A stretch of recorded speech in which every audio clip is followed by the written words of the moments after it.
அன்பார்ந்த சகோதர சகோதரிகளே, என்ன எல்லாரும் தவக்காலத்துக்கு தயாராயிட்டீங்களா?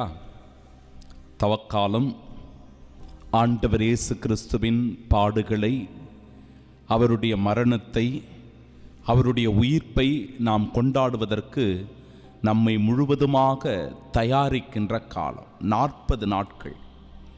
எனவே இந்த 40 நாட்களும் கத்தோலிக்க கிறிஸ்தவர்களாக இருக்கிற நம் ஒவ்வொருவருக்கும் மிக மிக முக்கியமான ஒரு காலம்.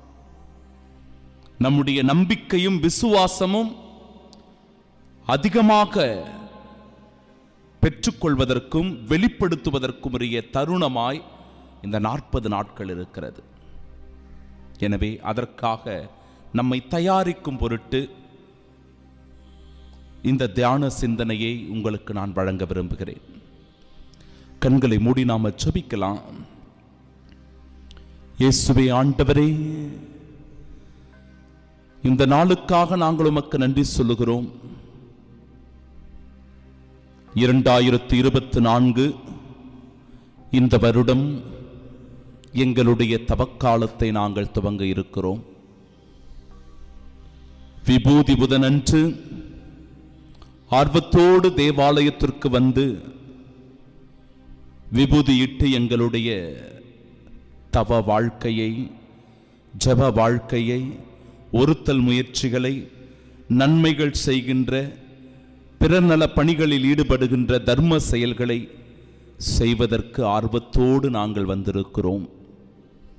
இயேசுவே, எங்களை ஆசிர்வதியும், எங்களை வழிநடத்தும், எங்களை பாதுகாத்து பராமரித்தருளும். சோதனைகளுக்கு விழுந்து விடாமல் எங்களை கண்ணின் மணி போல ஆண்டவரே நீர் பாதுகாக்கும்படியாய் எங்கள் ஆண்டவராகிய கிறிஸ்து வழியாக உம்மை மன்றாடுகின்றோம். ஆமென். தூய ஆவியினுடைய வல்லமையை வேண்டி ஓ பரிசுத்த ஆவியே என்கிற பாடலை பாடி நாம் ஜெபிப்போமாக.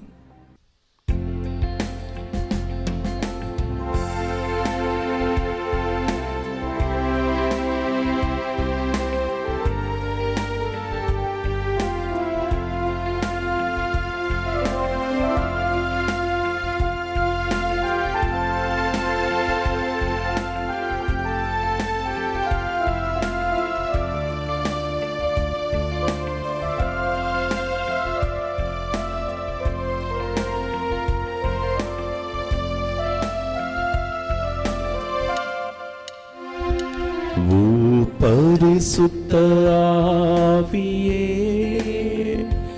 என் ஆன்மாவின் ஆன்மாவே, உம்மை ஆராதனை செய்கின்றேன்.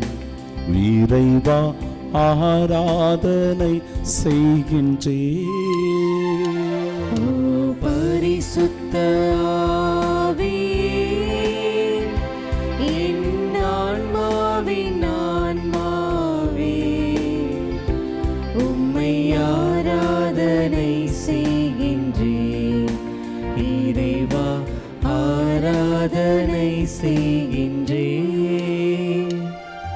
ஆண்டவரே இயேசுவே, இந்த தவக்காலத்தை, இந்த 40 நாட்களை முழுமையான விசுவாசத்தோடு, நம்பிக்கையோடு, ஆழமான பக்தியோடு, உடல் உள்ள ஆன்ம நலம் பெறவும் எல்லாவற்றையும் உமக்கு அர்ப்பணித்தவர்களாக ஆண்டவரே, எங்களுடைய சொல்லும் செயலும் எங்களுடைய அன்றாட வாழ்க்கையும் திகழ அதிகமான நேரத்தை ஜெபத்திலும், இறை வார்த்தையை வாசிப்பதிலும், நோன்புகள் நோற்பதிலும், நன்மைகள் செய்வதிலும் செலவிட்டு உமது திருப்பாடுகளை, உமது சிலுவையை, ஆண்டவரே நீர் எங்களுக்காக சிந்திய இரத்தத்தை, எங்களுக்காக மரணத்தை தழுவிய அந்த தெய்வீகத்தை, இயேசுவே உயிர்த்தெழுந்த அந்த மாட்சிமையை நாங்களும் முழுமையாய் பெற்றுக்கொண்டு பங்கேற்கக்கூடிய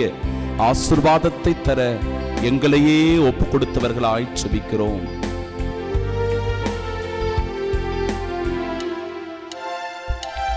எம்மை ஒளிர செய்து வழிகாட்டும் புது வலுவூட்டி எம்மை தேற்றும் என் கடமை என்னவென்று காட்டும், அதை கருத்தாய் புரிந்திட தூண்டும்.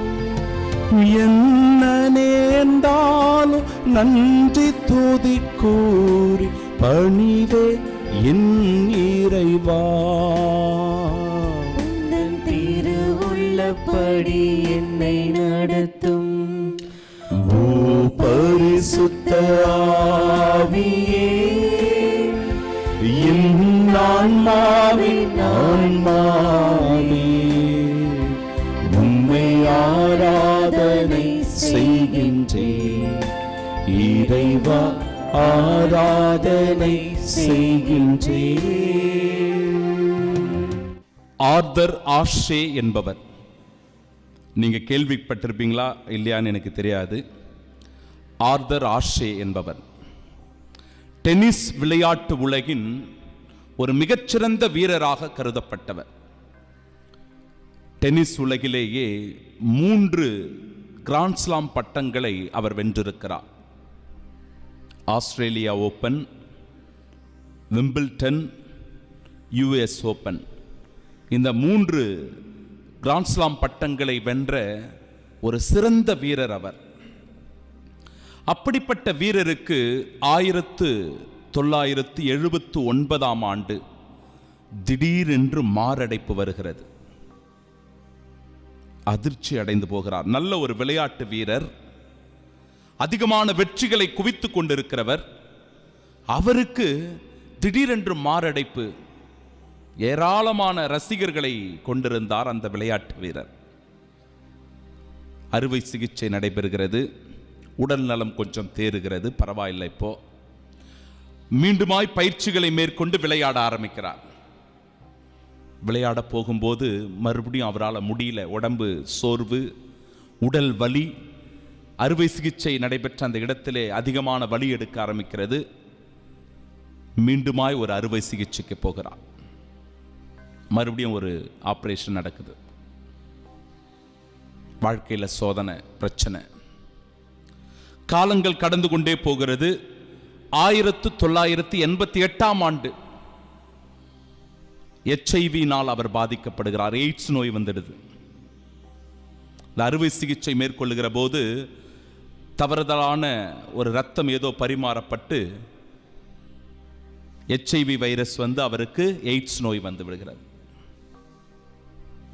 இப்படிப்பட்ட தருணத்தில் தான் அவருடைய ரசிகர் ஒருவர் அவருக்கு ஒரு கடிதம் எழுதுகிறார். ஒரு கடிதம்.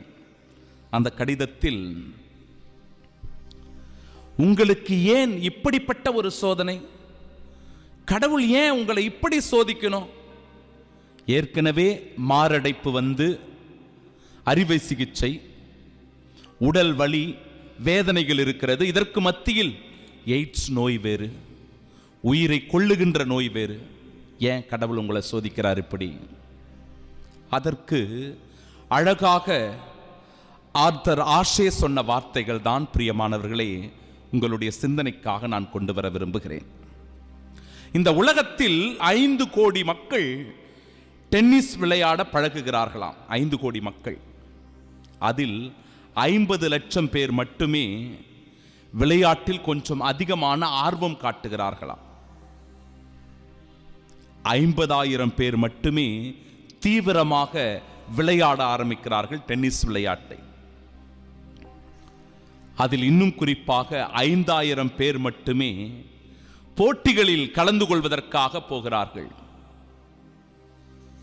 அதில் 50 பேர் மட்டுமே இப்படிப்பட்ட Wimbledon, Australia open, US open போன்ற முக்கியமான போட்டிகளில் பங்கெடுக்க செல்லுகிறார்கள். இறுதியாக 4 பேருக்கு மட்டுமே அரையிறுதி வாய்ப்பு கிடைக்கிறது. 2 பேர் மட்டுமே இறுதி விளையாட்டில் விளையாடுவதற்கு தகுதி பெறுகிறார்கள். அதில் இன்றைக்கு நான் 3 கிராண்ட்ஸ்லாம் பட்டங்களை வென்று இந்த வெற்றி கோப்பை என்னுடைய கையில் வைத்துக் கொண்டிருக்கிறேன்.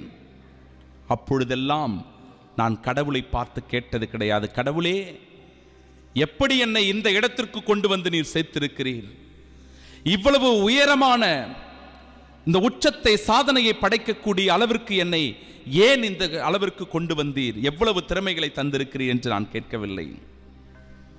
இப்படியாக என்னுடைய உடல் நலிவுற்று வேதனையிலும் துன்பத்திலும் வலியிலும் நான் இருக்கும்போது, கடவுளே என்னை ஏன் சோதிக்கிறீங்க அப்படின்னு நான் கேட்கலாமா? அது நியாயமாகுமா? அது சரியாக வருமா என்று அந்த நண்பருக்கு இவர் கடிதம் எழுதி அனுப்பினாராம். பாசத்திற்குரியவர்களே, தவக்காலத்தை துவங்க இருக்கிறோம். மனிதர்களாகிய நமக்கு பல சூழ்நிலைகளில் சோதனைகள் வரும், துன்பங்கள் வரும். இந்த சோதனைகளை, துன்பங்களை, வாழ்வில் வருகிற கஷ்டங்களை யார் நமக்கு தர்றது? கடவுள் நமக்கு தராரு அப்படின்னு நாம் நினைக்கிறோமா? கடவுள் ஏன் என்னை சோதிக்கிறார்? கடவுள் எதுக்காக என்னை இப்படி வாட்டி வதைக்கிறார்? என் வாழ்க்கையில் ஏன் பிரச்சனையா வருது, துன்பமா இருக்குது? அழுது புலம்பிக் கொண்டிருக்கிறோமா? சோதனைகளை குறித்து மனக்கவலைப்படுகிறோமா? அப்படி இல்லை என்றால் இந்த சோதனைகளை நாம் எப்படி எதிர்கொள்ளுகிறோம்? எப்படி எதிர்கொள்ளுகிறோம்? சிந்தித்து பார்க்க அழைக்கப்படுகிறோம். இந்த நாளில் தவக்காலத்தில் ஏன் இந்த 70 நாட்களினுடைய நோன்பு இருக்கிறது? எதுக்காக கடவுள் இந்த 70 நாட்களை தந்திருக்கிறார்? இயேசுவினுடைய பாடுகளை, அவருடைய சிலுவை மரணத்தை, அவருடைய உயிர்ப்பை நாம் சிந்திக்கவும், தியானிக்கவும், அந்த உயிர்ப்பை கொண்டாடவும் நமக்கு இந்த 40 நாட்கள் தயாரிப்பு நாட்களாக தரப்படுகிறது. நன்மைகள் பலவற்றை செய்து, பாவங்களுக்காக மனம் வருந்தி, மனம் திருந்தி, ஆண்டவருடைய இந்த இறை ஆசீரை பெற்றுக் கொள்ளுகிற அருளின் காலம்தான் இந்த தவக்காலம். இயேசு 40 இரவு 40 பகல் தவம் புரிந்தார். ஆண்டவரிடத்தில் தனிமையான ஒரு இடத்தில் சென்று அவர் உறவாடினார், ஜெபித்தார் என்பதை இறைவார்த்தை நமக்கு சொல்லிக் கொடுக்கிறது. இந்த 40 நாள் ஏன் திருச்சபையில் கொடுக்கப்பட்டிருக்கிறது என்பதை சிந்திக்க நாம் அழைக்கப்படுகிறோம். தொடக்க நூல் புத்தகம் 7வது அதிகாரம் 12வது வசனத்தை வாசிக்கலாம். 40 பகலும் 40 இரவும் மண்ணுலகில் பெரும் மழை பெய்தது. நோவாவின் காலத்தில் 40 இரவு 40 பகல் மழை பெய்து இந்த உலகம் முழுவதும் வெள்ளத்தினால் சூழ்ந்து கொள்ளுகிறது. இனிமேல் நீரினால் உங்களை நான் அழிக்க மாட்டேன் என்கிற உடன்படிக்கையை கடவுள் நோவாவுடன் ஏற்படுத்திக் கொள்ளுகிறார். அந்த 40 என்கிற அந்த நாட்கள் தொடக்க நூல் புத்தகத்திலேயே வந்துருச்சு. அதன் பிறகு விடுதலை பயண புத்தகம் 34வது அதிகாரம் 28 முதல் 29 வரை உள்ள இறைவார்த்தைகளை நாம் வாசித்தோம் அப்படின்னா, அந்த இடத்தில் மோயசனை பற்றி இந்த இறைவார்த்தை நமக்கு எடுத்து சொல்லப்படுகிறது. அந்த வார்த்தைகளை கேட்கலாம். அவர் அங்கே 40 பகலும் 40 இரவும் ஆண்டவருடன் இருந்தார். அப்போது அவர் அப்பம் உண்ணவும் இல்லை, தண்ணீர் பருகவும் இல்லை. உடன்படிக்கையின் வார்த்தைகளான 10 கட்டளைகளை அவர் பலகைகளின் மேல் எழுதினார். மோசே சீனாய் மலையிலிருந்து இறங்கி செல்கையில் உடன்படிக்கை பலகைகள் 2ஐயும் தம் கைகளில் தாங்கிக் கொண்டிருந்தார். மோசே கடவுளோடு பேசியதால் அவர் முகத்தோற்றம் ஒளிமயமாய் இருந்தது.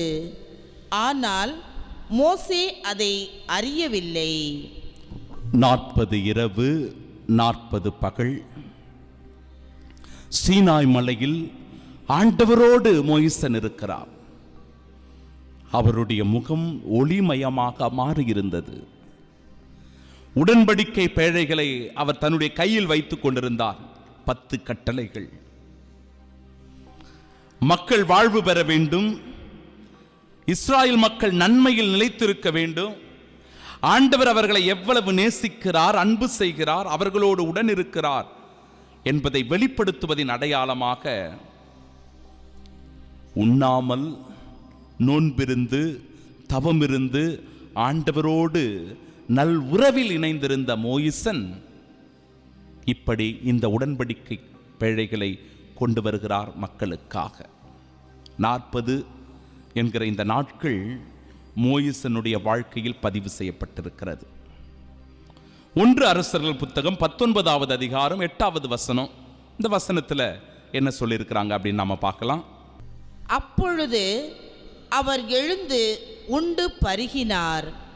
அவ்வுணவினால் வலிமை அடைந்த அவர் 40 பகலும் 40 இரவும் நடந்து ஓரேபு என்ற கடவுளின் மலையை அடைந்தார்.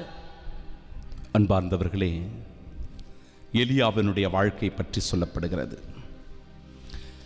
எலியா இறைவாக்கினர் பாலை நிலத்தில் நடந்து போய் ரொம்ப சோர்வுற்று, ஆண்டவரே இனிமே நான் எதற்காக வாழணும், நான் இறந்து போவதே மேல் என்று நினைத்து விடுகிறார். அப்படிப்பட்ட தருணத்தில் தான் கடவுளுடைய வானதூதரின் வழியாக அவருக்கு உணவு கொடுக்கப்படுகிறது. அவர் திடம் கொள்ளுகிறார், அவர் ஆற்றல் பெறுகிறார், மன உறுதி கொள்ளுகிறார். அதன் வழியாய் 40 இரவு 40 பகல் நடந்தே போகிறார். எங்க? ஓரேபு மலைக்கு.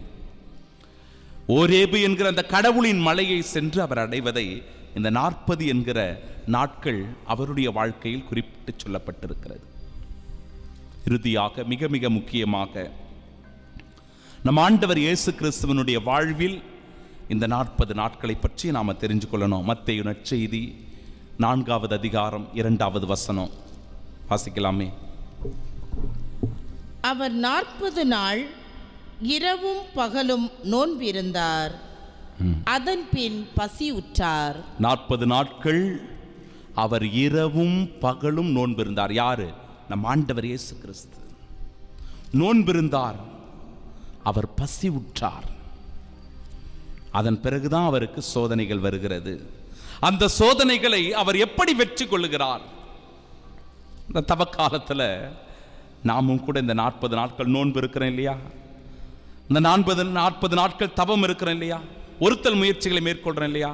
பல சோதனைகளுக்குள்ள நாமும் கூட உள்ளாகுவோம். பல பிரச்சனைகள் நமக்குள்ள வரும். இந்த காலத்தில் தான் நமக்குள்ள, நம்முடைய குடும்பத்துக்குள்ள சண்டை சச்சரவுகள் அதிகமாக வரும். நீங்க நினைச்சிடாதீங்க இந்த 40 நாள் எந்த பிரச்சனையும் இருக்காது, நம்ம நல்லா இருக்கலாம், கடவுளுடைய அருள் அதிகமாக இருக்கும், ஆசீர்வாதம் நமக்கு அதிகமாக இருக்கும். உண்மைதான், கடவுளுடைய அருளும் ஆசீரும் நமக்கு அதிகமாக இருக்கும். ஆனாலும் சோதனைகளும் அதிகமாக வரும், பிரச்சனைகளும் அதிகமாக இருக்கும். இவற்றை நாம் எப்படி எதிர்கொள்ள போகிறோம் என்பதை சிந்திக்க வேண்டும். இந்த 40 நாட்கள் சொல்றோம் இல்லையா, நைசியா அப்படின்ற பொது சங்கம், நம்முடைய தாயாம் கத்தோலிக்க திரு அவையினுடைய பொது சங்கம், நைசியா பொது சங்கத்தில் கிபி 325 முதல் இந்த 40 நாட்கள் நோன்பை பற்றி முதலில் முடிவு செய்யப்பட்டது அந்த பொது சங்கத்தில் தான். 4ஆம் நூற்றாண்டிலிருந்து இது கத்தோலிக்க இறை வழிபாட்டில் இணைக்கப்பட்டது. இந்த 40 நாட்கள் தவக்காலம், நோன்பிருக்க வேண்டும், ஜபம் ஜபிக்க வேண்டும், தான தர்மங்களை செய்ய வேண்டும் என்று இந்த 40 நாட்கள் திருவழிபாட்டில் இந்த 4ஆம் நூற்றாண்டிலேயே இணைக்கப்பட்டு விட்டது. நீங்க பார்க்கலாம் இந்த 40 நாட்கள் தவக்காலத்தில் என்னென்னலாம் நடக்குது அப்படின்னு. உன்னதங்களிலே கீதம் நாம பாட மாட்டோம், உண்மைதானே? உன்னதங்களிலே யாராவது பாடுவீங்களா அந்த டைம்ல? இல்லை இல்லையா? உன்னதங்களிலே பாடப்படுவதில்லை. ஞாயிற்றுக்கிழமைகளில் கூட நாம பாடுவது கிடையாது. ஏனென்றால் கொண்டாட்டங்கள் தவிர்க்கப்பட வேண்டும் என்பதற்காக. கொண்டாட்டங்கள் தவிர்க்கப்பட வேண்டும் என்பதனுடைய அடையாளமாக இந்த உன்னதங்களிலே கீதமானது திருவழிபாட்டில் பாடப்படுவது கிடையாது. அதன் பிறகு அல்லேலூயா கீதம், அல்லேலூயா என்கிற முழக்கம், அதையும் நாம பாடுவதை தவிர்த்திருப்போம். ஏனென்றால் உயிர்ப்பினை கொண்டாடுவதற்காக, இயேசுவினுடைய உயிர்ப்பில் தான் அல்லேலூயா என்கிற அந்த மகிமையும் மாட்சியும் விளங்குகிறது என்பதை புரிந்து கொள்வதற்காக, அதனுடைய முக்கியத்துவத்தை உணர்ந்து கொள்வதற்காக இந்த 40 நாட்கள் அல்லேலூயா கீதம் பாடுவதை நாம் தவிர்க்கின்றோம். அதன் வழியாய் உற்சாகமாக இயேசுவினுடைய உயிர்ப்பை அல்லேலூயா கீதம் பாடி நாம் துவங்குகிறோம். பிறகு பீடத்தில், பலிப்பீடத்தில் பூக்களை நாம் வைக்க மாட்டோம். பலிப்பீடம் வெறுமையாக இருப்பதை பார்க்கலாம். இந்த பலிப்பீடத்தின் மீது எந்த பூக்களும் வைக்கப்பட்டிருக்காது. ஏன்? எதனால? இந்த பலிப்பீடத்தில் பூக்கள் எல்லாம் இல்லாததற்கு என்ன தெரியுமா காரணம்? இயேசு ஆண்டவர் அந்த பாலைவனத்தில் அனுபவித்த அனுபவம் ஒரு பாலைவன வறட்சியின் அனுபவத்தை கொண்டு வருகிறது. பூக்கள் என்பது ஒரு வளமையை, சோலையை குறிப்பதாக அமைந்திருக்கிறது. ஆனால் பாலைவனம் என்பது வறட்சியினுடைய அடையாளம். இந்த பூக்களை தவிர்ப்பதின் வழியாக எவ்வளவு ஒரு வறட்சியை அல்லது அந்த பாலைவன அனுபவத்தை ஒரு மனிதன் பெற்றுக்கொள்ள முடியும் என்பதை அது வெளிப்படுத்துவதாக அமைந்திருக்கிறது, வெறுமையின் அடையாளமாக. பிறகு குருவானவர்கள் ஊதா நிற உடை அணிவதை பார்க்கலாம். ஊதா நிற உடை அணி, நான் கூட ஊதா நிற ஸ்டோல் போட்டிருக்கிறேன். பிறகு இந்த பலிப்பீடத்தில் கூட ஊதா நிற உடைகளே இதில் உடுத்தப்பட்டிருக்கும். என்ன காரணம்? ஊதா நிறம் என்பது வெறுமையின் அடையாளம், எளிமையினுடைய அடையாளம், துயரத்தின் அடையாளமாக அது இருக்கிறது. எனவே இப்படிப்பட்ட இந்த தவக்காலத்தில் இந்த அடையாளங்கள் எல்லாம் மிக மிக முக்கியமாக தாயாம் திரு அவை வலியுறுத்தி சொல்வது எதற்காக என்றால், ஒரு மனிதன் தன்னை பண்படுத்திக் கொள்ள, பக்குவப்படுத்திக் கொள்ள, ஆயத்தப்படுத்திக் கொள்ள, தகுதிப்படுத்திக் கொள்ள, தன்னை முழுமையாக அவன் ஒருங்கிணைக்க வேண்டும், ஒருமைப்படுத்திக் கொள்ள வேண்டும், ஒடுக்கிக் கொள்ள வேண்டும். அதன் வழியாய் கிறிஸ்துவின் அன்பை அவன் உணரணும். கிறிஸ்துவின் அன்பில் அவன் ஆழமாய் இறங்க வேண்டும். அந்த அன்பை இந்த தவக்காலத்தில் அவன் சுவைக்க வேண்டும் என்பதற்காக. எனவே இவற்றை நாம் கருத்தில் கொண்டிருக்கும் போது கடவுள் எத்தகைய ஒரு நிலையில் நம்மை வைத்திருக்கிறார், கடவுள் நம்மை எவ்வளவு நேசிக்கிறார், அன்பு செய்கிறார். ஆனாலும் மனிதர்களாகிய நாம பலவீனர்கள் தானே, சோதனையில் விழுந்து விடுகிறவர்கள் தானே, பிரச்சனைகளை சந்திக்கிறவர்கள் தானே. ஆண்டவருடைய வார்த்தை சொல்லுது பாருங்க, ரோமையருக்கு எழுதிய திருமடல் 7வது அதிகாரம் 15வது வசனம் வாசிக்கலாமே. ஏனெனில் நான் செய்வது என்னவென்று எனக்கே தெரிவதில்லை. பாருங்க, ஏனெனில் நான் செய்வது என்னவென்று எனக்கே தெரியல. நான் என்ன பண்றேன் அப்படின்னு எனக்கே தெரியல. ஏன்? என்னன்னு படிங்க. எதை செய்ய விரும்புகிறேனோ, எதை செய்ய விரும்புகிறேனோ அதை நான் செய்வதில்லை. அதை நான் செய்யவில்லை. நான் சிலவற்றை விரும்புகிறேன். நன்மை செய்யணும், அன்பு செய்யணும், இரக்கப்படணும், பிறருக்கு உதவி செய்யணும், கோபப்படக்கூடாது, பொறாமைப்படக்கூடாது, இதெல்லாம் நான் விரும்புகிறேன், நான் நேசிக்கிறேன், இப்படிதான் நடந்து கொள்ள வேண்டும் என்று நினைக்கிறேன். ஆனால் அது என்னால் முடியல. நான் எதை விரும்புகிறேனோ, எதை செய்ய வேண்டும் விரும்புகிறேனோ அதை நான் செய்வதில்லை. மாறாக என்ன பண்றேன்?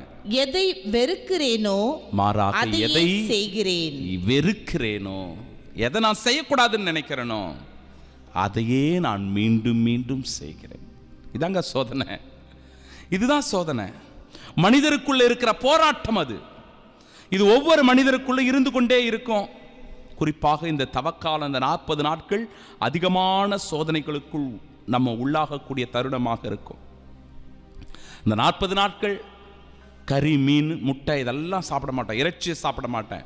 முடிவெடுத்திருப்போம், நல்ல விஷயம் தானே, முடிவெடுத்திருப்போம். ஆனால் என்ன தெரியுமா நடக்கும்? அப்போ தான் நம்முடைய பக்கத்து வீட்டில் இருக்கிற நம்ம சொந்தக்காரங்க, உறவினர்கள், அவங்க ஒருவேளை நம்முடைய கத்தோலிக்க திருச்சபைக்கு வராதவங்களாக இருக்கலாம். ஆனால் நல்லா மீன் வாங்கி மனமாக சமைப்பாங்க. 4 வீட்டுக்கு அந்த வாசனை வர மாதிரி அவங்க சமைச்சிட்டு இருப்பாங்க. அது நம்முடைய மூக்கை தொலைக்கும், சோதனை வரும்.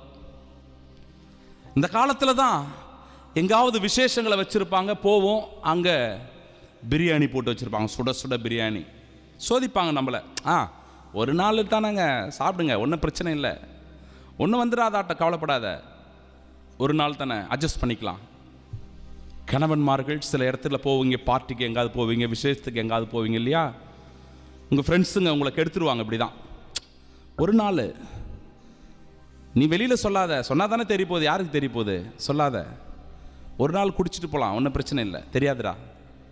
சோதனைகள் நம்முடைய வாழ்க்கையில், இப்படிப்பட்ட சோதனைகள் ஒவ்வொரு நொடி பொழுதும் வந்துட்டே இருக்கும். சாத்தான் நம்மை சோதித்து கொண்டே இருப்பான். அவன் கர்ஜிக்கும் சிங்கம் போல எப்பொழுதுமே விழிப்போடு இருந்து காத்து கொண்டிருக்கிறான். கடவுளுடைய பிள்ளைகளாகிய நம்மை எப்படி சோதிக்கலாம், எப்படி வீழ்த்தலாம், எப்படி நம்மை பாவத்தில் விழச் செய்யலாம் அப்படின்னு அவன் காத்து கொண்டே இருக்கிறான். சாப்பாட்டில் கூட சோதனை வருதுங்க. நமக்கு சாப்பாட்டில் பெரும் சோதனை வரும். உதாரணம் இருக்குது விவிலியத்தில், பாருங்களேன். லூக்கா நற்செய்தி 12வது அதிகாரம் 19வது வசனம் வாசிக்கலாம். பின்பு என் நெஞ்சமே, உனக்கு பல்லாண்டுகளுக்கு வேண்டிய பல வகை பொருட்கள் வைக்கப்பட்டுள்ளன. இங்க பாருங்க, ஒரு பணக்காரன் இருக்கிறான். அந்த பணக்காரன் தன்னுடைய நிலத்தில் விளைந்த அந்த விளைபொருட்களுடைய எண்ணிக்கை அதிகமாகி போனதனால ரொம்ப மகிழ்ச்சி அவனுக்கு. தான் நினைச்சதை விட அதிகமான விளைச்சல், அதிகமான பொருட்கள் அவனுக்கு வந்து சேர்ந்து விட்டது. மகிழ்ச்சி கொள்றான். அதுக்கு அவனுக்குள்ளே பேசிக்கிற இந்த பேச்சை பாருங்க. என் நெஞ்சமே, உனக்கு பல்லாண்டுகளுக்கு வேண்டிய பல வகை பொருட்கள் வைக்கப்பட்டுள்ளன. நீ கவலைப்படாத, நீ எல்லாத்தையும் சேர்த்து வச்சாச்சு, நிறைய உனக்கு இருக்கிறது. அதனால நீ என்ன பண்ணலாம்? வாசிங்க. நீ ஓய்வெடு. நீ ஓய்வெடு. இனிமே வேலைக்கு போவாத, வேலை செய்யாத, சோம்பேறியா இரு. ஏன்? எல்லாத்தையும் சேர்த்து வச்சிருக்கிறாங்க. எங்க அப்பா அம்மா எனக்கு போதுமானதெல்லாம் சேர்த்து வச்சிருக்கிறாங்க. நீ எதுக்குடா போய் கஷ்டப்படுற? நீ எதுக்கு உழைக்கிற? நீ எதுக்குமே போவாத. உனக்கு தேவையானது எல்லாமே இருக்கிறது. சோதனை பிரியமானவர்களே, பிறகு உண்டு குடித்து மகிழ்ச்சியில் திளைத்திடு என உண்டு சொல்வேன். குடித்து மகிழ்ச்சியில் திளைத்திடு. உண்டு குடித்து மகிழ்ச்சியில் திளைத்திடு. இன்னைக்கு பாருங்க, பிள்ளைங்க நிறைய பேர் வேலைக்கு போகிறது கிடையாது. ஏன்னா அப்பா அம்மா நல்லா சேர்த்து வச்சுருப்பாங்க, எந்த பிரச்சனையும் கிடையாது அவனுக்கு, குடும்பத்தில் எந்த விதமான கவலையும் கிடையாது அவனுக்கு. அவன் பாட்டு மனம் போன போக்கில் திரிஞ்சிட்டே இருப்பான். இந்த ஊதாரி மகன் கூட அந்த கதையில் நம்ம பார்க்கலாம். இந்த ஊதாரி மகனுடைய கதையில் அந்த சின்ன பையன் அவன் பாட்டுன்னு போகிறான் இல்லையா? ஏன்? போதுமானது அவனுக்கு இருக்குது. அவனுக்கு எந்த விதமான கவலையும் கிடையாது வாழ்க்கையில், எந்த விதமான பொறுப்பும் இல்லாத அவன் இருக்கிறான். ஏன்னா அப்பா எல்லாத்தையும் அவனுக்கு சேர்த்து வச்சிருக்கிறார், போதுமான அளவிற்கு அவர் வைத்துக் கொண்டிருக்கிறார். அப்படிதான் சில பேருடைய வாழ்க்கை கூட. உண்டு குடித்து மகிழ்ச்சியில் திளைத்திடு சொல்றான். ஆனால் சோதனை அவனுக்கு எப்படி வருது பாருங்களேன். இந்த உணவில் நீ சந்தோஷமா இரு அப்படின்னு சொல்லிட்டு அவன் மனசுக்குள்ள அவனே சொல்லிக்கிட்டு பெருமைப்படுற வேலையில் சோதனை எப்படி வருது பாருங்க. அந்த வசனத்தை வாசிங்க, அடுத்த வசனத்தை. என்று தனக்குள் சொல்லிக் கொண்டான். ஆனால் கடவுள் அவனிடம் அறிவிலியே இன்று இரவே உன் உயிர் உன்னை விட்டு பிரிந்துவிடும்.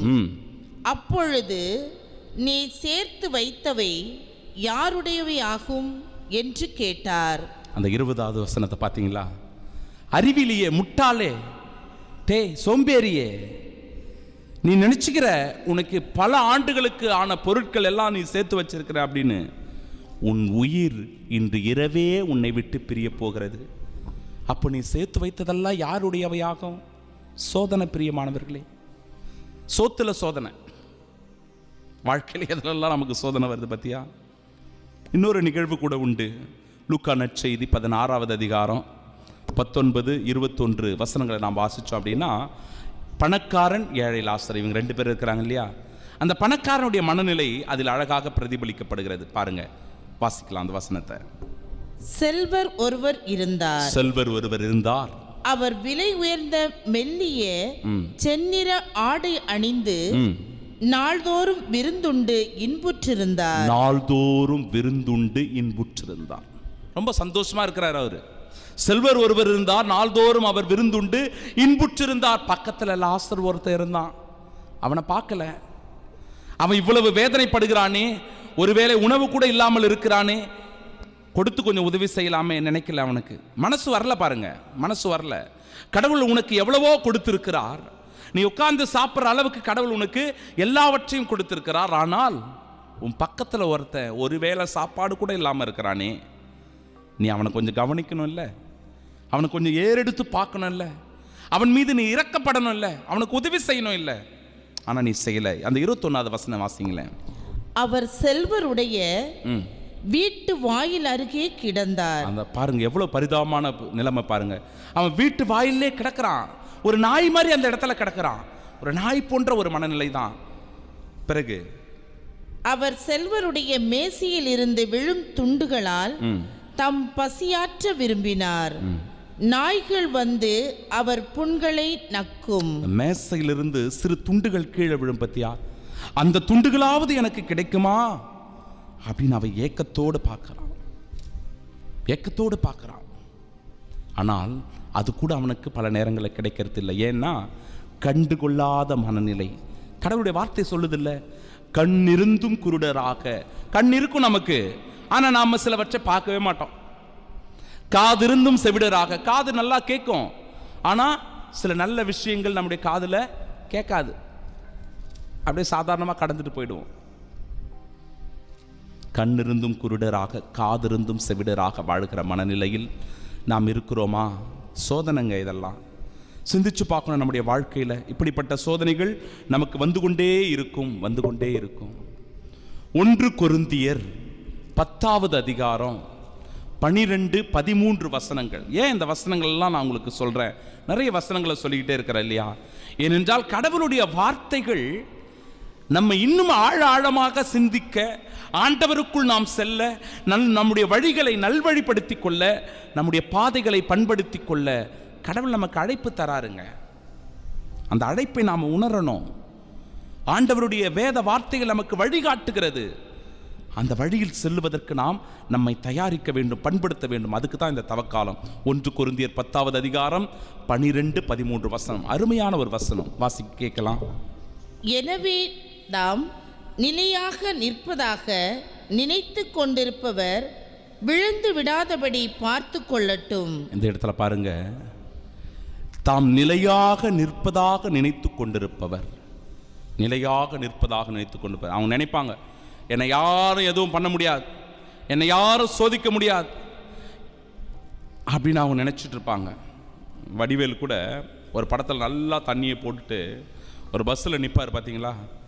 ஏய், இந்த இதுவை பிடிச்சிக்கப்பா, கொஞ்சம் அந்த பிடிப்பை கொஞ்சம் பிடிச்சிக்கோ, அப்போ தான் கீழே விழ மாட்டேன். நான் என்னை யாரும் ஒன்றும் பண்ண முடியாது அப்படின்னு சொல்லிட்டு அப்படியே ஆடிக்கிட்டே இருப்பார் பாருங்க.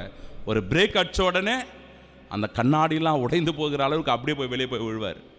சில பேருடைய வாழ்க்கையில் நாம் இப்படி தான் நினச்சிக்கிறோம், நம்மளை யாரும் சோதிக்க முடியாது, நம்மளை யாரும் ஒன்றும் பண்ண முடியாது. சில நேரங்களில் இப்படி நாம் நினைக்கும் போது பிரச்சனை வருதுங்க. எப்பேற்பட்ட பிரச்சனை பாருங்க, தொடர்ந்து படிங்க. உங்களுக்கு ஏற்படுகின்ற சோதனை பொதுவாக மனிதருக்கு ஏற்படும் சோதனையே அன்றி வேறு அல்ல. உங்களுக்கு வருகின்ற இந்த சோதனைகள் எல்லாம் எல்லா மனிதருக்கும் வர சோதனைகள் தான். வரும், இந்த மாதிரி சோதனைகள் வரும். விழுந்து விடக்கூடிய நிலைகள் வரும். பாவத்தில் விழுந்து விடலாம், தவறான உறவில் விழுந்து விடலாம், திருடுவதற்கான ஒரு எண்ணம் நமக்குள் ஏற்படலாம், பொய் பேசுவதற்கான வாய்ப்புகள் வரலாம். இது போல சோதனைகள் நம்முடைய வாழ்க்கையில் வரும். நாமும் கூட விழுந்து போகக்கூடிய தருணங்களாக அது இருக்கலாம்.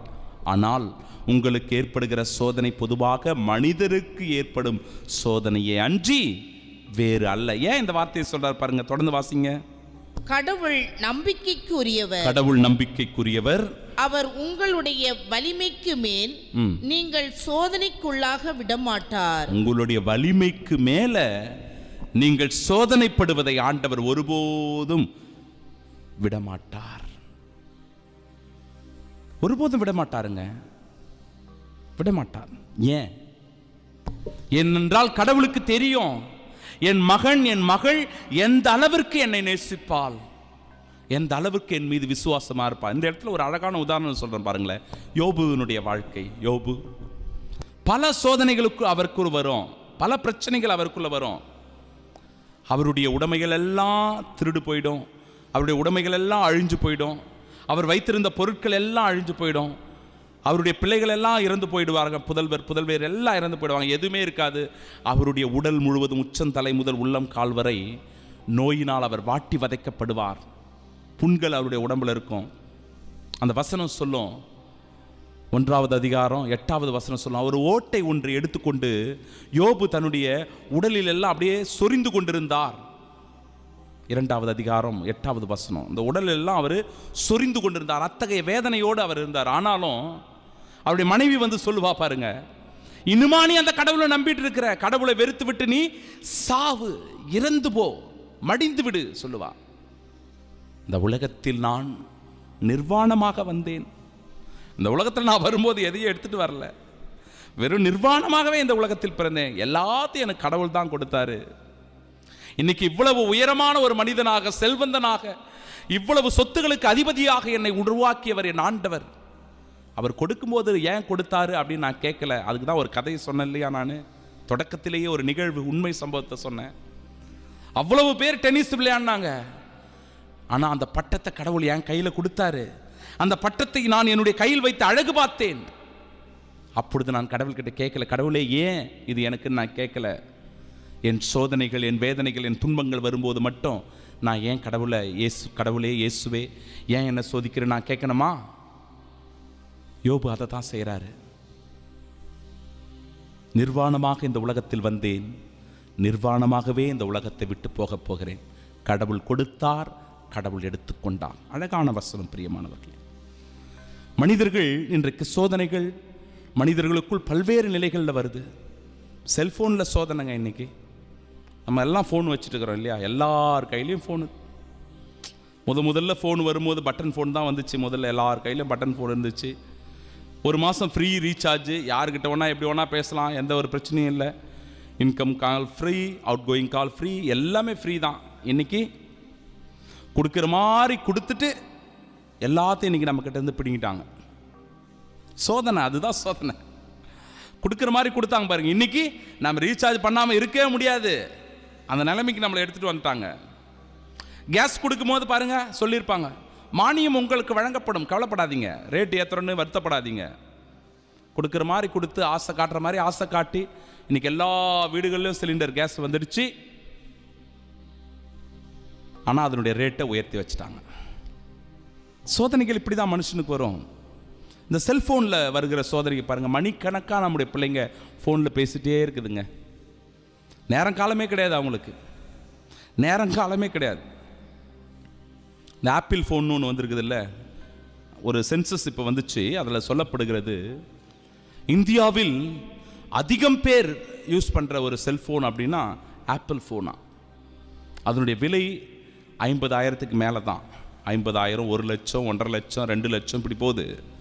ஆனால் இன்றைக்கி அதிகமான பேர் அதை யூஸ் பண்ணுறாங்க. ஆனால் அந்த ஆப்பிள் ஃபோனுடைய சிம்பிளை நீங்கள் பார்த்துருப்பீங்கள்ல, அந்த ஆப்பிள் ஃபோன் இப்படி இருக்கும், ஆப்பிள் உருவம் இருக்கும், அதில் பாதி கடிச்சிட்டு இருக்கும், அப்படி பாதி அந்த மேலே அந்த முனையில் பாதி இல்லாமல் இருக்கும்.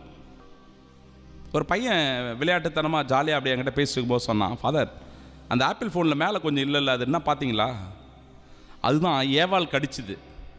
ஏவாள் அந்த பாதி கடிச்சு எடுத்துகிட்டு போயிட்டா, நீ நம்ம கையிலெல்லாம் கொடுத்துருக்குறா, நாமும் அந்த சோதனையில் தான் விழுந்து போயிருக்கிறோம் சொல்கிறான். உண்மை தானே அது. பல நேரங்களில் இது உண்மையாக மாறி போடுகிறது. மணிக்கணக்காக நாம் ஃபோனில் பேசிகிட்டு இருக்கோம். பசங்க இன்றைக்கி இந்த டிவி மோகம், திரைப்பட மோகம், திரைப்படத்திலே நமக்கு சொல்லி காட்டிடுறாங்கல்ல, அம்முக்குட்டி, மாமா குட்டி எல்லாத்தையும் சொல்லிட்டாங்களே இன்றைக்கி தான். அதே போல் தான் இந்த ஃபோனுக்கு முத்தம் கொடுக்குறோம். நாம் ஃபோனில் முத்தம், என்ன பண்ண போகிறோன்னு தெரியல, எங்கே இந்த உலகம் போயிட்டு இருக்குதுன்னு தெரியல. சிந்தித்து பார்க்க வேண்டும் பிரியமானவர்களே, சோதனைகள் இதெல்லாம். சென்னையிலிருந்து ஒரு பெண் இந்த ஃபேஸ்புக்கில் ஃப்ரெண்ட்ஸ் ஆனவங்க, இன்ஸ்டாகிராம் ஃபேஸ்புக்கெலாம் வருது இல்லை, அதில் ஃப்ரெண்ட்ஸ் ஆனவங்க கொஞ்சம் ஒரு 2-3 வருஷம் தொடர்ந்து இருக்குது அவங்க நட்புறவு. அவனை பார்க்கறதுக்காக மதுரையில் போய் இறங்குறா. பஸ்ஸில் போய் இறங்கி பார்க்குறா. அவனுக்கு வயசு 54 வயசு. செல்ஃபோனில் அவங்களுக்கு அந்த உறவு வந்திருக்கிறது தெரியல. ஒரு பையன் ஒருத்தனை அட்மிட் பண்ணாங்க. பையன் திடீர்னு ஒரு மாதிரி உடம்பெல்லாம் நடுநடுக்க ஆரம்பிச்சிடுச்சு, சைக்கோ போல் மாறிட்டான், மனநலம் பாதிக்கப்பட்டவனாக மாறிட்டான் அப்படின்னு ஹாஸ்பிட்டலில் அனுமதிச்சிருக்கிறாங்க. பெட்டில் அவன் படுத்துட்டு இருக்கிறான். அப்போவே கையில் இப்படி அசைக்கினே இருக்கிறான். அவன் கையை இப்படி ஆட்டிகிட்டு இருக்கிறான். என்னடா அப்படின்னு சொல்லிட்டு பார்த்தா வீடியோ கேம் விளையாட்டுக்கிறான். கையில் எதுவுமே இல்லை, ஆனாலும் வீடியோ கேம் விளையாட்டுக்கிறார். பிள்ளைங்க இன்றைக்கி செல்ஃபோனில் மூழ்கி விட்டு இப்படிப்பட்ட ஒரு மனநிலையில் அவர்கள் இருப்பதை பார்க்கலாம். இதெல்லாமே நம்முடைய வாழ்க்கையில் சோதனைகள் தான் பிரியமானவர்களே. இணைச்சட்டக புத்தகம் 6வது அதிகாரம் 6 முதல் 9 வரை உள்ள வசனங்களை பாருங்களேன். நாம் எத்தகையதொரு வாழ்க்கை வாழ வேண்டும், நம்முடைய பிள்ளைகளுக்கு எத்தகைய படிப்பினைகளை தர வேண்டும், ஒரு குடும்ப ஒழுக்கம் என்றால் என்ன, ஆண்டவருடைய வார்த்தைகள் எப்படி நமக்கு வழிகாட்டுகிறது, வாழ்வு கொடுக்கிறது என்பதை இந்த வசனம் நன்றாக சொல்லி இருக்கிறது. இந்த வசனத்தை வாசிக்கலாம். இணைச்சட்டக புத்தகம் 6வது அதிகாரம் 6 முதல் 9 வரை உள்ள வசனம். இன்று நான் உனக்கு கட்டளையிடும் இவ்வார்த்தைகள் உன் உள்ளத்தில் இருக்கட்டும். இன்று நான் உனக்கு கட்டளையிடும் இவ்வார்த்தைகள் உன் உள்ளத்தில் இருக்கட்டும். உன் உள்ளத்தில் இருக்கட்டும். இந்த வசனம் என்னன்னு கட்டளையிடுகிறார் பாருங்க, சொல்லுங்க. நீ அவற்றை உன் பிள்ளைகளின் உள்ளத்தில் பதியுமாறு சொல். கடவுளுடைய வார்த்தைகளை உங்களுடைய பிள்ளைகளின் உள்ளத்தில் பதியுமாறு எடுத்து சொல். ஃபாதர், நான் இந்த தவக்காலத்தை ஒழுக்கமான ஒரு முறையில், நன்மை தருகின்ற வகையில், கடவுளுடைய ஆசீரை தருகின்ற வகையில், பெறுகின்ற வகையில் இது இருக்கணும் அப்படின்றதுக்காக இந்த 1 மணி நேரமாக நான் கத்திட்டு இருக்கிறேன். ஆனால் நிறைய பேர் இதை பொருட்படுத்த மாட்டேங்க. உங்கள் கைக்கு வரும், பார்க்கணுன்ற ஒரு அவசியம் கூட இருக்கும், ஆனால் அப்படியே ஒரு புறக்கணிச்சுட்டு போயிடுவீங்க. எளிமையாக உங்களுடைய பிள்ளைகளுக்கு போட்டு காட்டி இதனுடைய முக்கியத்துவம் என்ன, இந்த தவக்காலம் என்றால் என்ன, இதை நாம் ஏன் கடைபிடிக்க வேண்டும், இதன் வழியாக நாம் எப்படிப்பட்ட பலன்களை நம்முடைய வாழ்க்கையில் பெற்றுக்கொள்கிறோம் சொல்லவே மாட்டோம். நமக்கு அந்த வாய்ப்பு இருக்காது, நாம் பிறருக்கும் அந்த வாய்ப்பு கொடுக்கவும் மாட்டோம். பாருங்க, இந்த வசனத்தை பாருங்க. நீ அவற்றை உன் பிள்ளைகளின் உள்ளத்தில் பதியுமாறு சொல். பிறகு உன் வீட்டில் இருக்கும் போதும், உன் வழி பயணத்தின் போதும், நீ படுத்திருக்கும் போதும், படுக்கும் போதும், எழும்போதும் அவற்றை பற்றி பேசு. இந்த தவக்காலத்தில் ஆண்டவருடைய வார்த்தைகளை தியானிக்கக்கூடிய குடும்பமாக உன் குடும்பம் இருக்கட்டும். எப்பொழுதெல்லாம் பாருங்க, உன் பிள்ளைகளின் உள்ளத்தில் பதியுமாறு நீ சொல். உன் வீட்டில் இருக்கும் போதும், உன் வழிப்பயணத்தின் போதும், நீ படுக்கும் போதும், எழும்போதும் அவற்றை பற்றி பேசு. பிறகு உன் கையில் அடையாளமாக அவற்றை கட்டிக்கொள். எது உன்னுடைய கையில் இருக்கணும்? ஆண்டவருடைய வார்த்தை இருக்கணும். பிறகு உன் கண்களுக்கிடையே அடையாளப்பட்டமாக அவை இருக்கட்டும். சரி. உன் வீட்டின் கதவு நிலைகளிலும் நுழைவாயில்களிலும் அவற்றை எழுது. பாருங்க, உங்களுடைய கண்களுக்கு இடையில் அந்த வார்த்தைகளை மனசுக்கு முன்னாடி கொண்டு வாங்க, மனசுல கொண்டு வாங்க. அந்த வார்த்தைகளை, வேத வார்த்தைகளை கொண்டு வாங்க. உன்னுடைய வீட்டின் கதவு நிலைகளில் பொறிச்சு வைங்க, நுழைவாயில்களில் அவற்றை எழுதி வைங்க. பிள்ளைகள் அவற்றை பார்க்கிற போது மனம் திருந்துவார்கள், மனம் மாறுவார்கள், ஒழுக்கம் அவர்களுக்கு வரும், கடவுள் பயம் அவர்களுக்குள்ளே இருக்கும். இந்த வசனத்தை அதனால தான் உங்களுக்கு நான் இன்றைக்கு வாசித்து காட்டுகிறேன். பிரியமானவர்களே, எவ்வளவு முக்கியம் அப்படின்னு பாருங்களேன். 40 நாட்கள் நமக்கு இருக்குது இல்லை? இந்த 40 நாட்கள் ஃபாஸ்டிங் இருந்து பாருங்களேன். 40 நாளும் சாப்பிடாமல் இருக்க முடியாது. அட்லீஸ்ட் ஒரு வேளை வெள்ளிக்கிழமைகளிலாவது இந்த 40 நாளாவது நாம் அந்த இறைச்சி, மீன் போன்ற உணவுகளை தவிர்க்கலாம். அதை கூட சொல்லி சில பேர் கெடுத்து விட்டுறாங்க. எப்படி தெரியுமா? சில சாமியாருங்க என்கிட்ட மக்கள் வந்து கேட்குறாங்க, ஃபாதர், இந்த ஃபாதர் இப்படி சொல்லியிருக்கிறாரு, இது எப்படி ஃபாதர்? ஒன்று சாப்பிட்லாம், ஒன்றும் பிரச்சனை இல்லை, கறி மீன்லாம் சாப்பிட்லாம், அதெல்லாம் முக்கியம் கிடையாது, மனசு தான் எல்லாமே காரணம், இப்படி சொல்லிடுறாங்களே ஃபாதர். பிரியமானவர்களே, அது இல்லை. இதெல்லாம் நமக்கு சொல்லப்பட்டிருப்பது, இவற்றை நம்முடைய வாழ்க்கையில் கடைபிடிக்கணும். எல்லாத்துக்கும் மனசு தான் காரணம், உண்மைதான். ஆனாலும் அதுக்காக இதெல்லாம் புறக்கணிச்சுட்டு போயிடக்கூடாது, இதெல்லாம் வேணாம் அப்படின்னு ஒதுக்கி வைத்திடக்கூடாது. எங்க வருஷம் ஃபுல்லா எதையோ சாப்பிட்றோங்க, எங்கெங்கேயோ போறோம், எதையோ செய்யறோங்க. இந்த 40 நாட்கள் மட்டும் நம்முடைய உடலை கட்டுப்படுத்த முடியாதா? நம்முடைய மனசை ஒருமுகப்படுத்த முடியாதா? நம்முடைய ஆன்மாவை தூய்மையாக வைத்துக்கொள்ள இந்த முயற்சிகளை நாம் செய்யக்கூடாதா? நிச்சயமாக செய்ய வேண்டும். இறைச்சிகளை உண்ணுவதை தவிர்க்க வேண்டும். சில நேரங்களில் கேலி கிண்டலா நீங்க பேசுறீங்க, கேலி கிண்டலாவே பேசுறீங்க. ஃபாதர்ஸ், நீங்க இருக்கிறீங்களா? நாங்களும் இருக்கிறோம். நாங்கள் வெறும் சொல்லுவது மட்டுமல்ல, வெறும் வார்த்தைகளால் மட்டுமல்ல, அதை வாழ்விலும் ஏற்று கடைபிடிக்கிறவர்களாக இருக்கிறோம். ஆம் பிரியமானவர்களே, ஒரு ஆன்மீக தந்தையாக இருந்து ஆன்மீகத்தில் மக்களை வழிநடத்துகிற போது எல்லோருமாக ஒன்றாக இணைந்து இதை செய்யணும். நினிவே மாநகரில் ஒரு பெரிய அழிவு வரப்போகிறது என்று சொன்னவுடனே அரசன் என்ன பண்றான் பாருங்க. அரசன் முதல்ல தன்னுடைய உடைகளை எல்லாம் அவன் கழட்டி வைத்துவிட்டு சாக்கு உடை உடுத்தி கொண்டு சாம்பலில் போய் உட்கார்றான். அவன் தான் முதல்ல செய்யறான். அவன் அந்த செயலை செய்கிறான். நோன்பு செயலை அவன் முதலில் மேற்கொள்ளுகிறான். பிறகு அவனோடு ஆடு மாடு விலங்குகள் நினிவே மாநகர மக்கள் எல்லாரும் சேர்ந்து நோன்பு நோக்கிறார்கள். அதுதாங்க நோன்பு. உங்களுடைய ஆன்மீக தந்தையாக இருக்கிற நான் உங்களுக்கு ஒரு வழிகாட்டியாக இருக்கிற போது, ஒரு முன்மாதிரியாக இருக்கிற போது, பிறகு நீங்கள் எல்லோரும் இதே ஒரு நோன்பில் இணைந்திருக்கிறீர்கள். அதில் நாம் நிறைவு கொள்ளணும். எனவே இவற்றை நாம் கருத்தில் கொண்டு இந்த நோன்பினுடைய முக்கியத்துவம் என்ன, நோன்பு இருப்பதனால என்ன நன்மைகள் எல்லாம் வருது, இதோட நாம் நிறைவு செய்யலாம். இந்த நோன்பு இருப்பதனால எத்தகைய நன்மைகளை நம்முடைய வாழ்க்கையில் நாம் பெற்றுக்கொள்கிறோம் அப்படின்னு நாம் பார்க்குறோம். விவிலியத்தில் 70 இடங்களில் இந்த நோன்பை பற்றிய பதிவு இருக்கிறதா. 70 இடங்களில் இந்த நோன்பை பற்றிய பதிவு சொல்லப்பட்டிருக்கிறது. இந்த நோன்பு இருப்பதின் வழியாக 9 வகையான நன்மைகளை நம்முடைய வாழ்க்கையில் நாம் அனுபவிக்கிறோம் அப்படின்றத நான் உங்களுக்கு எடுத்து சொல்ல போகிறேன். 1. விடுதலை பயண புத்தகம் 34வது அதிகாரம் 28வது வசனம் வாசிக்கலாமே. மோசே சீனாய் மலையிலிருந்து இறங்கி செல்கையில் உடன்படிக்கை பலகைகள் 2ஐயும் தம் கைகளில் தாங்கிக் கொண்டிருந்தார். ஓகே, போதும். பாருங்க, நோன்பு இருக்கிறார். 40 இரவு 40 பகல் நோன்பு இருந்து உடன்படிக்கை பேழைகளை அவர் எடுத்து செல்கிறார். இது எதை குறிக்கிறது?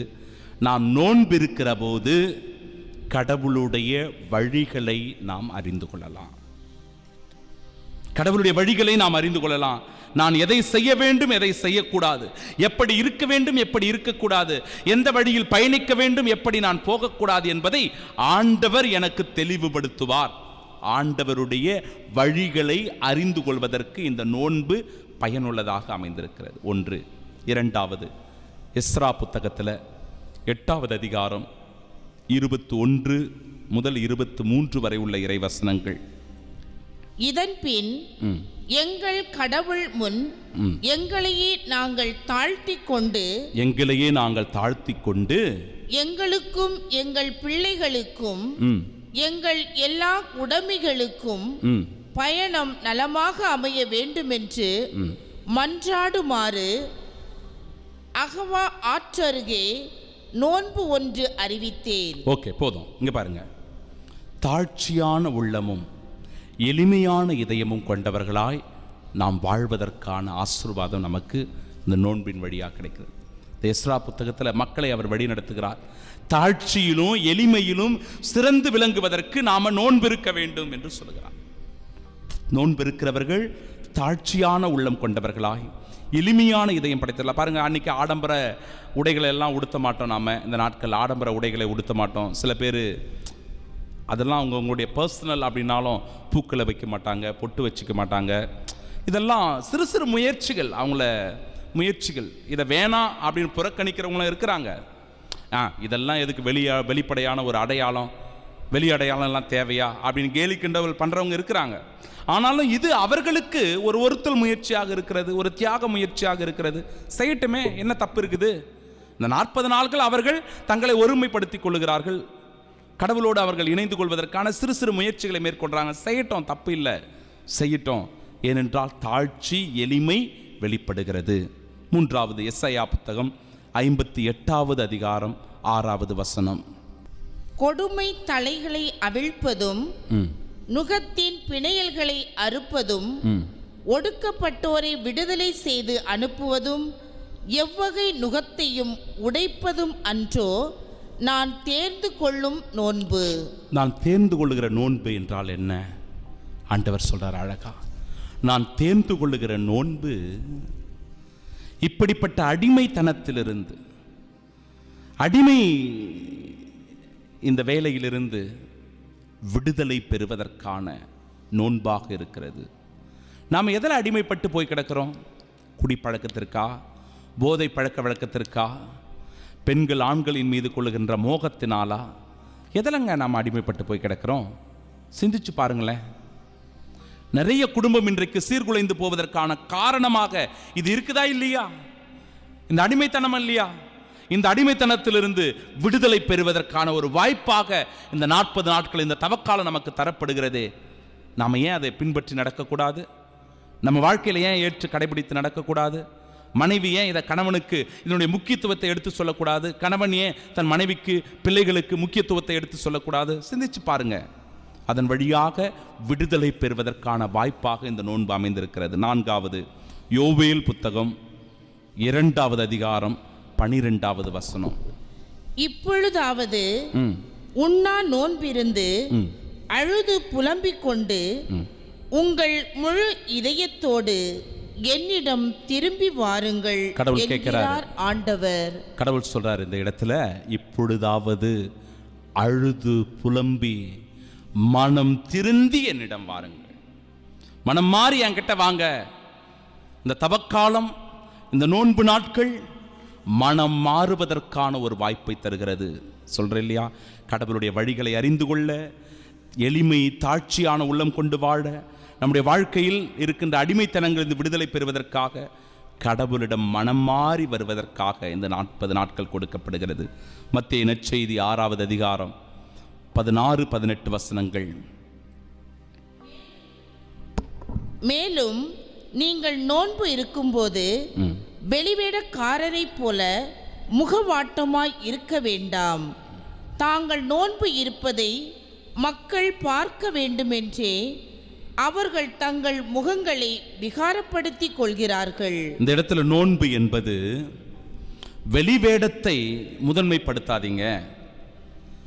நீங்க எவ்வளவு கடவுளோட நெருங்கி வருங்க அப்படின்றது தான் முக்கியம்.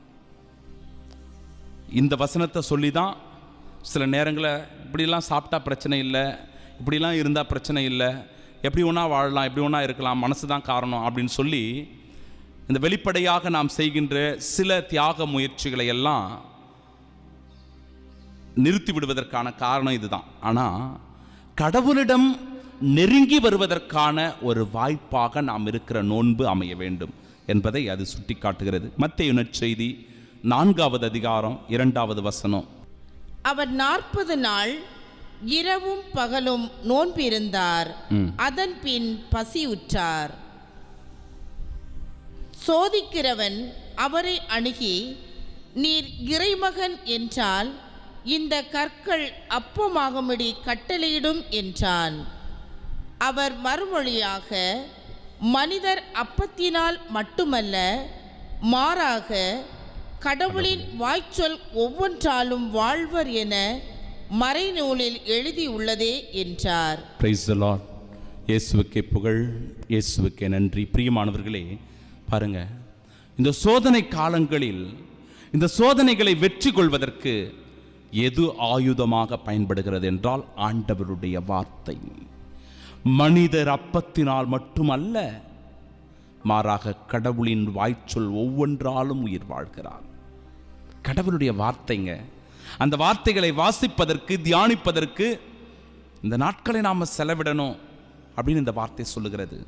மத்தேயு நற்செய்தி 9வது அதிகாரம் 14 முதல் 17 வரை உள்ள இறை வார்த்தைகள் சொல்லுகிறது. இதை நான் வாசிக்கிறேன், வசனம் வேண்டியதில்லை.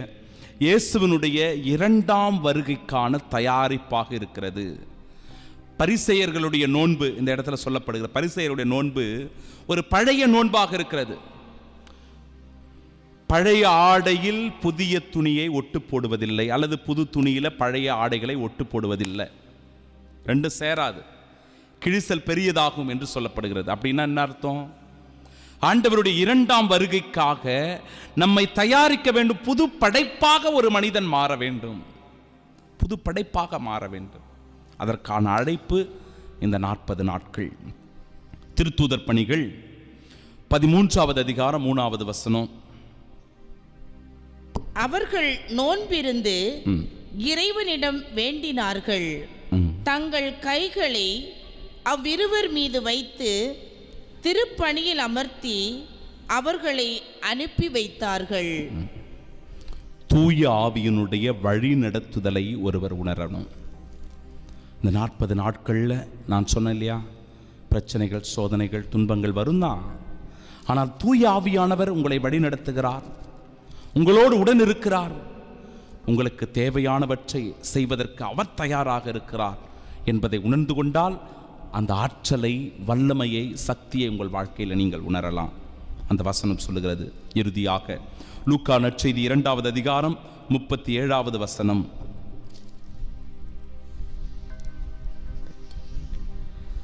அவருக்கு வயது 84. அவர் கோவிலை விட்டு நீங்காமல் நோன்பிருந்து மன்றாடி அல்லும் பகலும் திருப்பணி செய்து வந்தார். 84 வயசு அண்ணா என்கிற இறைவாக்கினர், ஒரு பெண் இறைவாக்கினர், ஒரு விதவை. ஆனால் அல்லும் பகலும் நோன்பிருந்து ஆலயத்திலேயே கிடந்து அயராது கடவுளுடைய பணி செய்து அவர் காத்து கிடந்தார். ஜபத்தில் ஒருங்கிணைந்து இருப்பது, ஜபத்தில் ஒருங்கிணைந்து இருப்பது. இப்போ இந்த தவக்காலத்தில் இந்த 40 நாட்கள் நோன்பிருப்பதின் வழியாக கடவுளுடைய வழிகளை அறிந்து கொள்ளவும், தாழ்ச்சியும் எளிமையும் கொண்டு வாழவும், நம்முடைய வாழ்க்கையில் விடுதலை பெறவும், அடிமைத்தனத்திலிருந்து விடுதலை பெறவும், கடவுளிடம் மனமாறி திருந்தி வரவும், கடவுளிடம் நெருங்கி வந்து அவரையே நம்பி வாழவும், சோதனைகளை வெற்றி கொள்ளவும், இயேசுவினுடைய 2ஆம் வருகைக்காக நம்மை முழுவதுமாக புது படைப்பாக தயாரிக்கவும், தூய ஆவியானவருடைய வழி நடத்துதலை உணரவும், ஜபத்தில் ஒருங்கிணைந்து வாழவும் நமக்கு மிகச்சிறந்த ஒரு அழைப்பை தருகிறது இந்த 40 நாட்கள். பல்வேறு நன்மைகளை பெற்றுக்கொள்கிறோம். பாவங்களுக்காக மனம் வருந்தணும், மன்னிப்பு கேட்கணும், நம்மை நாமே சுய ஆய்வு செய்து பார்க்கணும். நாம் யார், எத்தகைய வழிகளில் சென்று கொண்டிருக்கிறோம்? என் வாழ்க்கை ஆண்டவருக்குரியதாக இருக்கிறதா? என் குடும்பத்திற்குரியதாக இருக்கிறதா? என் மனைவி, என் பிள்ளைகளை நான் நேசிக்கிறவனாக இருக்கிறேனா? குடும்ப ஒழுக்கம் எப்படியாக இருக்கிறது? சிந்தித்து பார்க்கணும். மனம் மாறுவதற்கு முயற்சி செய்யணும். பாவங்களுக்காக மனம் வருந்தி மன்னிப்பு கேட்கணும். நல்ல பாவ சங்கீர்த்தனம் செய்யணும். இன்னும் பல நன்மைகளையும் இந்த தவக்காலத்தில் செய்யணுங்க. நன்மைகள் பலவற்றை செய்யணும். பொருள் உதவி, பொருள் நிறைய இருக்குதா, உதவி செய்யுங்க. பண உதவி செய்யுங்க. திருச்சபைக்கு உதவி செய்யுங்க. கோயிலுக்கு, ஆலய பணிகளுக்கு, ஆலயத்தினுடைய வளர்ச்சிக்காக உதவி செய்யுங்க. இறை ஊழியர்களுக்கு உதவி செய்யுங்க. குருவானவர்களுக்கு, அருட் சகோதரிகளுக்கு முடிந்த உதவி இந்த தவக்காலத்தில் செய்யுங்க. ஏழை எளிய மக்கள், கஷ்டப்படுறவங்களுக்கு உதவி செய்யுங்க. மருத்துவமனையில் வாடிக்கொண்டிருக்கிற நோய்வாய்ப்பட்டவங்களுக்கு உதவி செய்யுங்க. முதியோர்களுக்கு முடியாமல் இருப்பாங்க, உதவி செய்யுங்க. ஏழை மாணவர்கள், படித்து கொண்டிருக்கிற ஏழை மாணவ மாணவியர்களுக்கு உதவி செய்யுங்க. தவக்காலத்தில் இந்த நன்மைகள் எல்லாம் நம்ம செய்யலாமே. அதன் வழியாக நம்முடைய வாழ்க்கை அர்த்தமுள்ள ஒரு வாழ்க்கையாக இருக்கும். இந்த 40 நாட்களும் நிச்சயம் நமக்கு சகல விதமான ஆசீர்வாதங்களை கொண்டு வந்து ஆண்டவருடைய அருளை மிகுதியாக பெற்றுக்கொண்டு அவருடைய பாடுகளில், அவருடைய மரணத்தில் பங்கெடுத்து உயிர்ப்பின் வெற்றி வீரர்களாய், மீட்பின் குழந்தைகளாக இந்த உலகத்தில் நாம் சாட்சிகளாய் வாழ்வோம் என்பதில் எல்லளவும் ஐயமில்லை.